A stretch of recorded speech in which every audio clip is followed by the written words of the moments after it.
আর এক আহলে হাদিস কাঠমোল্লা দেখলাম আমি কিছুদিন আগে, নাম হয়েছে আহমদুল্লাহ।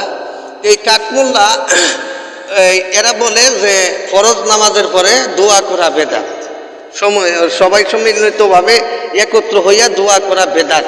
যে সবাই সম্মিলিতভাবে একত্রিত হইয়া দোয়া করা যদি বেদাত হয়, তাহলে এই হারামজাদাদেরকে দেখলাম বৃষ্টির জন্য এরা নামাজ পড়ে দোয়া করতেছে, তাহলে এখন কি হয়েছে? এখন কি এটা বেদাত না? এই হারামজাদা, এখন কি এটা বেদাত না?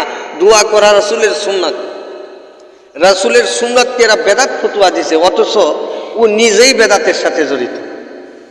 বর ফতুয়া অনুযায়ী যেহেতু দোয়াকে বেদাত বলছে, এটা একটা বরজ, এটা একটা মানে সুন্নত আমল, দয়াল নবীজির একটা সুন্নত, এটাকে যেহেতু সে বেদাত বলছে, তাহলে ওহন যে কারা করতেছে দোয়া একসাথে, এটা কি বেদাত না? এই হারামজাদাদের কাছে আমার প্রশ্ন, এটা কি বেদাত না? এই ওয়াহাবিরা হচ্ছে ইমান চুর, আমল চুর, মানুষের ইমান ধ্বংসকারী। এরা হচ্ছে আপনার মানে না